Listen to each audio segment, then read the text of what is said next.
पश्चिम बंगाल में बहन मायावती जी की बड़ी रैली, डेट फिक्स हो चुका है, अभी डेट आना बाकी है। ऑफिस से पूरा डिटेल लेकर हम प्रस्तुत होंगे, लेकिन आपके सामने 5 राज्यों का कौन सी विधानसभा चुनाव की तारीख है, कब काउंटिंग है, ये प्रस्तुति लेकर आए हैं।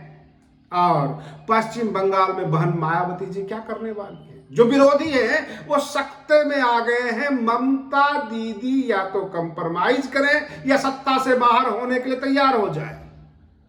मैं आरडी भारती और आप देख रहे हैं बिहारी सुल्तान। बिहारी सुल्तान स्पेशल कवर करना चाहती है पश्चिम बंगाल के चुनाव का। वहां की लोकल भाषा में लोग अपनी जवाब देंगे और हम ये चाहते हैं कि पूरे देश को साफ सुथरी हिंदी में, हिंदी भाषी बेल्ट के लोगों को बताएं कि पश्चिम बंगाल में बसपा क्या कर रही है, पश्चिम बंगाल में बसपा की कितनी ताकत है। बहन जी की रैली का अनाउंसमेंट होना है, यह फिक्स हो गया है कि पश्चिम बंगाल में घूम घूम के प्रचार भी करेंगी बहन मायावती जी और लोगों को जोड़ेगी। पूरे देश के बहुजन समाज को जोड़ने की तैयारी है बसपा की। भाजपा, सपा, कांग्रेस सब के सब डर गए, सख्ते में आ गए।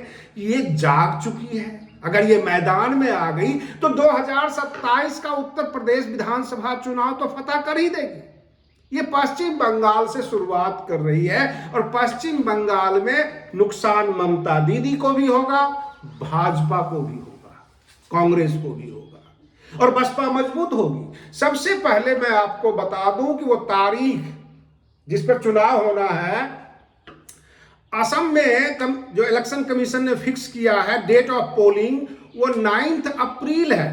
Date of counting 4 May.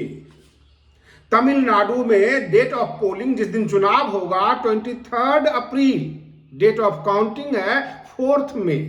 Waste Bengal यानी पश्चिम बंगाल की डेट ऑफ पोलिंग है 23 अप्रैल, यानी 23 अप्रैल को पश्चिम बंगाल में फर्स्ट फेज का चुनाव होगा।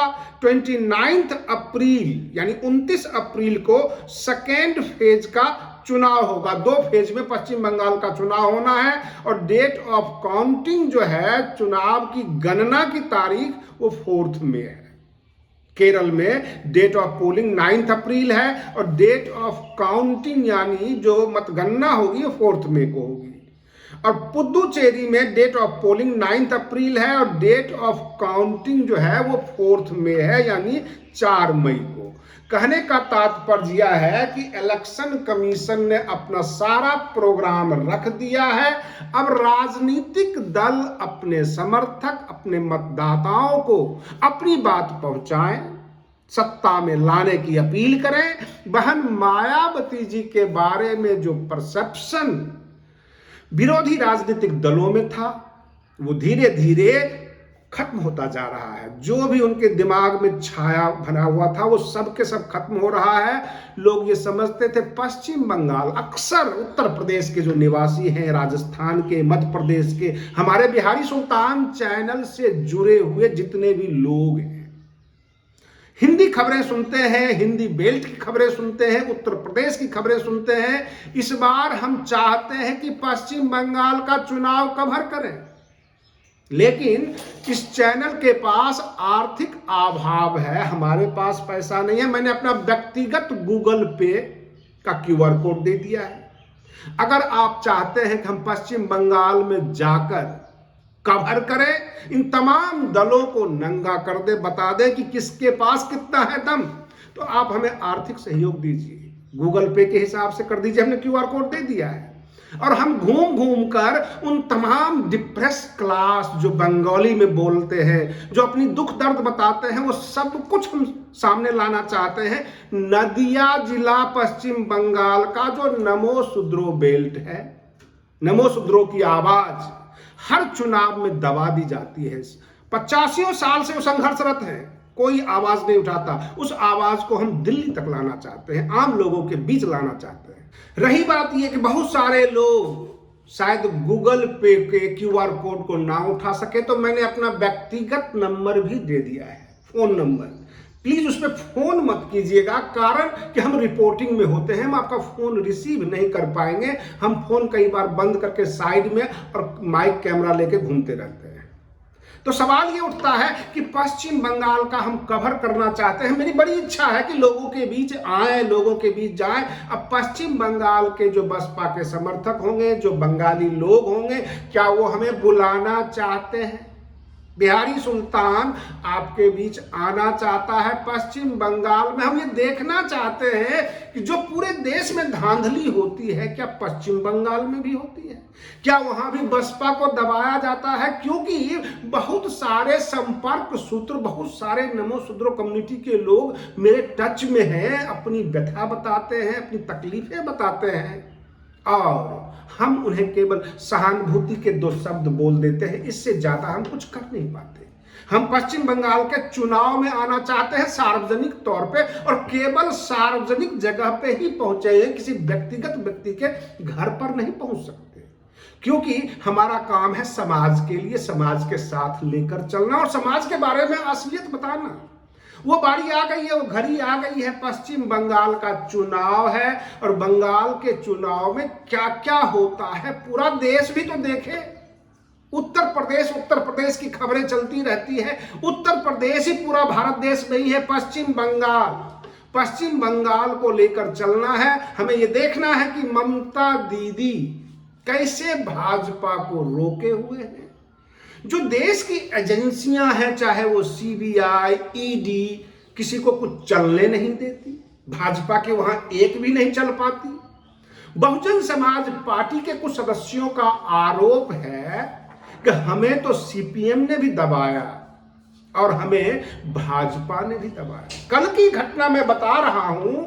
एक पंडित जी से हमने पूछा कि ये आरएसएस के लोग जो ब्राह्मण हैं, वही तो सब कुछ कर रहे हैं, देश पर राज कर रहे हैं, और फिर ब्राह्मणों के खिलाफ उत्तर प्रदेश के दरोगा परीक्षा में सवाल आ जाता है, तो उस पर चर्चा पूरे देश में हो जाती है। वो पंडित जी कहते हैं आरएसएस के ब्राह्मण और वाम दल के यानी वामपंथी ब्राह्मण, ये दोनों ब्राह्मण ही नहीं होते। आप इनको ब्राह्मण क्यों कह रहे हैं? ये अपनी जाति को भला बुरा बोलकर और वहां लाभ प्राप्त करने के लिए, अपना कुर्सी फिक्स करने के लिए पहुंचे हुए हैं। क्योंकि इस देश का एक भी एससी एसटी क्लास के लोग ब्राह्मणों के खिलाफ नहीं बोलते। बसपा का भी ये सिद्धांत है कि सर्व समाज को लेकर चलती है, ब्राह्मणों के खिलाफ या किसी भी जाति के खिलाफ बसपा नहीं बोलती।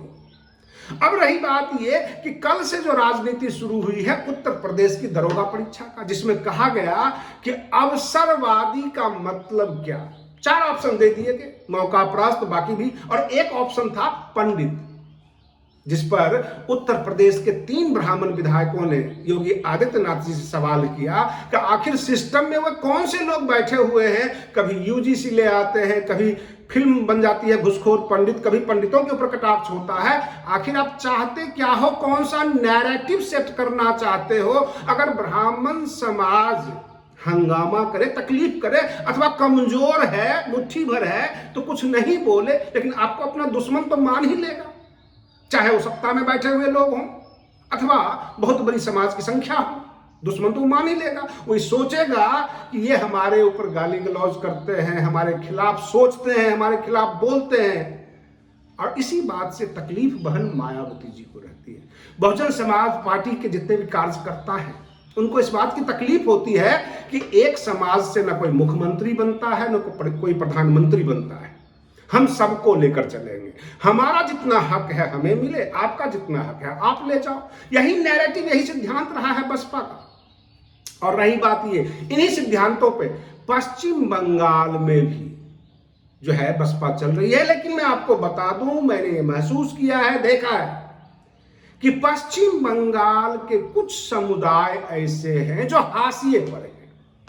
अक्सर न्यूज में भी आप सुनते होंगे, बांग्लादेश से जब न्यूज आता है वहां भी यही समुदाय होते हैं, नमो शूद्रो कम्युनिटी, जेल, राजवंशी, मल्लाह, जिनको अछूत माना जाता है। और इस तरह से पश्चिम बंगाल को 2 भागों में बांटा हुआ है। कुछ अमीर जातियां हैं और कुछ महागरीब जातियां हैं। और महागरीब जातियों में ये है, मैं उनका भी दर्द देखना चाहता हूं। आज के लिए बस इतना ही। आप बने रहिए बिहारी सुल्तान चैनल पर। हम फिर मिलते हैं अगले वीडियो में, तब तक के लिए धन्यवाद।